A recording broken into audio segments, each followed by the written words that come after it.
Sir राज्य राजनीतिक जो दृश्यपट एवं देखा मिलूँ कौटि ना कौटि लगुच कांग्रेस स्थिति जहाँ अच्छी वर्तमान बीजेडी स्थिति आग को जाए हवाक जाऊँगी बीजेडी बीजेडी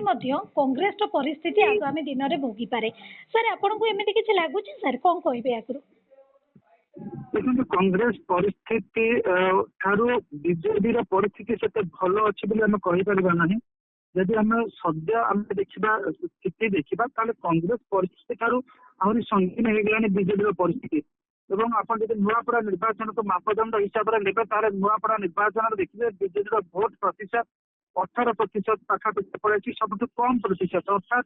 से बीजेडी आप देखिए तृतीय पोजिशन रहा कम भोट पाइला अर्थात जो सम्मुखा युद्ध जो तीनो प्रतिद्वंदी अवतीर्ण होते तीनो प्रतिद्वंदी शेष प्रतिद्वंदी भाव में रहा आपंकर विजु जनता दल तेणुक बर्तमान जो भली भाव में जदि तो संख्या विधानसभा द्वितीय नंबर से रही किंतु जब सद्य टेस्ट निपर यार स्थिति संगीन हो सारे कांग्रेस ठारू तो आगामी दिन में जो भली भाव में नवीन जो भली भाव में दलिया नेता मान सहित व्यवहार कर चली जब से व्यवहार चालू रुहे जो भली ढंग विजु जनता दल चली ढंग चले ताहले आपण कहीपर आगामी दिन में विजु जनता दल एक प्रकार डिसइंटीग्रेट होकर विच्छिन्न होकर खंड खंड हो माने कौन प्रकार गोटे सन्देह कर अवकाश ना गत काली आप देखिए जाजपुर बहु नेता जो प्रणव प्रकाश दास जो खोद निर्वाचन मंडल ब्लॉक पाखापाखि कोड़े उर्ध्व जिला परिषद सभ्य इत्यादि जॉइन कर सारी भारतीय जनता पार्टी आगामी दिन में आहरी आप देखिए अधिक रू अधिक संख्यक बीजेडी लोक दल छाड़े बीजेपी और कांग्रेस दल को जीवे यदि देखिए आप 2024 निर्वाचन पर जड़े भी नेता विजु जनता दल में जॉइन करना जड़े भी नेता नवीन निवास नवीन पट्टनायक सहित गोटे गर्वर सहित गोटे क्रेडिट सहित फोटो उठे ना जना पड़ी दिन को दिन लोकंर विश्वास हर बसुची विजु जनता दल ये जोड़ी अपेक्षा ये लोक छाड़ा जाऊँगी यह कहूँ बर्तमान विजु जनता दल अवस्था कांग्रेस ठारू कौन सी गुण भलरे ना कांग्रेस ठारू दल सेमती किसी बड़ धरण आगे ना सर ये जानवा चाहिए कि जितेबाला कांग्रेस सरकार रू गला से गोटे नुआ आंचलिक दल जो वर्तमान जोटा बीजेपी रही विजु जनता दल रही सी भी सरकार को आसला मेंटो सरकार कला जोटा कि कांग्रेस से समय से गोटे घातक सब्यस्त होता तो समान समाज भाव जो दृष्टिभंगी भी जदि देखा जाए कि वर्तमान फेब्रुआरी मास अर्थात जमी मोहम्मद मुकिम कहते कि मार्च मासरे गोटे बड़ निष्पत्ति नवाक जाऊँगी कि नुआ दल गोटे करने जाऊँगी जदि वास्तव में नुआ दलटा तैयारी हुए जमी मुकिम कहते तेरे ये बीजेडी उपरे ना बीजेपी उपरे ना कांग्रेस उपरे कहा उपरे ये दलटा प्रभाव पकाइब देखो नुआ दल एपर्यंत रूपरेख नहीं तेणुक नुआ दल किए रोचे कौन कर कथा जानी सारा पर जहाँ मत मंतव्य देहब this will be too early to comment on the new party नुआ पार्टी हम कि न हम रूपरेख नेब कि नेब एपर्यंत जना पड़नी तापर कौ स्तर लीडर मैंने जाऊँच से बैकग्राउंड कौन अच्छी से कन्स्टिट्यूएंसी लेवल ग्रहणीयता कौन अच्छी सहीटा जो आम जापर कहीपर तार कौन प्रभाव पड़ो क्या प्रभाव पड़ो यदि मुकिम दल गठन कर एतिकी कांग्रेस अधिक क्षतिग्रस्त हम कारण कांग्रेस किसी दिन धरिकी आप देखिए किसी दिन ना आप 2000 मसीह आप देखिए क्षमता गला बहुत चेष्टा कर क्षमता को आसवाई किंतु आसीपार ना यार अनेक कारण रही केंद्रीय नेतृत्व ओडिशा प्रति विमुख रोचंती आनमना रोचंती गुरुत्व दौना पांठि जोगे दौना ओडिशार कांग्रेस गोष्ठीकांड दल में लिप्त रही नेता मान बयस बढ़ी बढ़िया जाऊँगी धैर्य कौन मुड्रे ना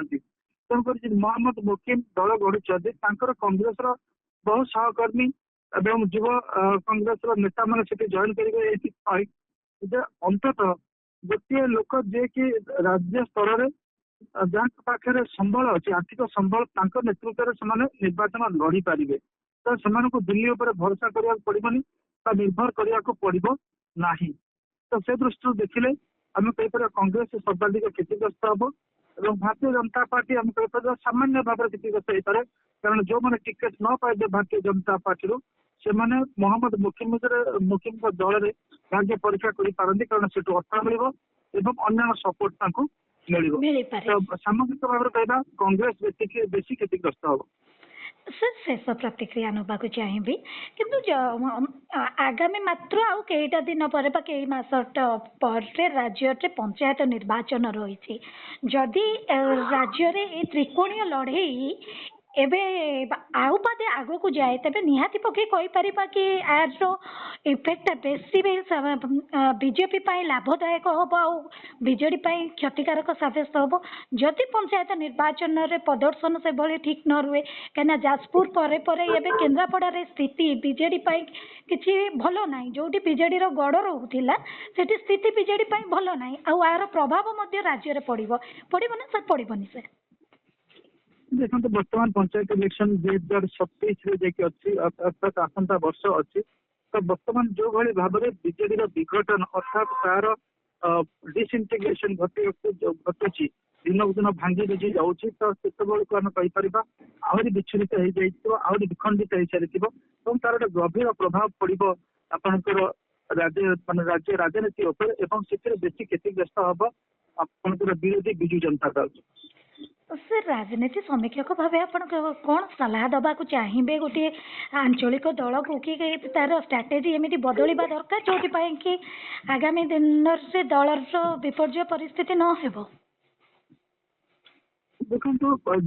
ଯଦି ଜଣେ ନିଜର ଘରକୁ ଜାଳି ପୋଡ଼ି ଦେବାକୁ ସ୍ଥିର କରିଥିବ ତାକୁ ଆପଣ କେତେ ଯାହା ତାଙ୍କୁ ବାଟ ବତାଇଲେ ବି ସେମାନେ ସେଇ ମୋଡରେ ହିଁ ରହିବେ। ଯେତେବେଳେ ନବୀନ ପଟ୍ଟନାୟକ ଯୋଉ ଢଙ୍ଗରେ ତାଙ୍କର ଦଳ ଚଲାଉଛନ୍ତି ଦଳ ଦୁର୍ବଳ ହଉଛି ସେ ତାକୁ ବୁଝି ପାରୁନାହାନ୍ତି ତ ସେଠି ତାଙ୍କୁ କେବଳ ଭଗବାନ ହିଁ ତାଙ୍କୁ ଭରସା ହେଇପାରିବେ ବା ତାଙ୍କୁ ରକ୍ଷା କରିବେ ଏବଂ ସେ ଭଗବାନଙ୍କର ସେଥିପାଇଁ ସହାୟତା ଲୋଡ଼ିବେ କି ନାହିଁ ବର୍ତ୍ତମାନ ସେ ନେଇକିରି ମଧ୍ୟ ସନ୍ଦେହ ରହିଛି କାରଣ ସିଏ ତାଙ୍କର ଯୋଉ ମାକିଆ ଭିଲିଆନ ପଲିଟିକ୍ସ ଚଲେଇଛନ୍ତି ସେ ମାକିଆ ଭିଲିଆନ ପଲିଟିକ୍ସରେ ଆପଣଙ୍କର କୌଣସି ନୂଆ ପିଢ଼ିର ନେତା ତାଙ୍କ ସହିତ ଯୋଡ଼ି ହେବା ପାଇଁ ଚାହିଁବେନି ଏବଂ ଯୋଉମାନେ ରାଜନୀତିରେ ଲମ୍ବା ଗୋଟେ ଦୀର୍ଘ ଇନିଂସ ଖେଳିବାକୁ ଚାହୁଁଛନ୍ତି ସେମାନେ ଭାରତୀୟ ଜନତା ପାର୍ଟି କିମ୍ବା କଂଗ୍ରେସକୁ ପସନ୍ଦ କରିବେ ଏବଂ ସେଥିରେ ଜଏନ୍ କରିବେ। ନିହାତି ପକ୍ଷେ thank you so much sir ଯେମିତି ଆପଣ କହିଲେ କି ରାଜନୈତିକ ସମୀକରଣ ନିହାତି ବଦଳୁଛି ଏବଂ ବଦଳିବା ଆବଶ୍ୟକ ବି ମଧ୍ୟ ରାଜ୍ୟର ଆଗାମୀ ରାଜନୀତି ଏହା ପରିପ୍ରକାଶ କରିବ ବା ଆଗାମୀ ନିର୍ବାଚନ ପଞ୍ଚାୟତ ନିର୍ବାଚନ କହିବ ଦଳ କିଏ ବାଜିମାତ କରୁଛି କିନ୍ତୁ ନିହାତି ପକ୍ଷେ ଏ ଯେଉଁ ନୂଆ ଦଳର ଆଶା ଆଶଙ୍କା ଉଭୟ କଂଗ୍ରେସ ଏବଂ ବିଜେଡି ପାଇଁ କ୍ଷତିକାରକ ସାବ୍ୟସ୍ତ ମଧ୍ୟ ହେବ। ଧନ୍ୟବାଦ ସାର୍।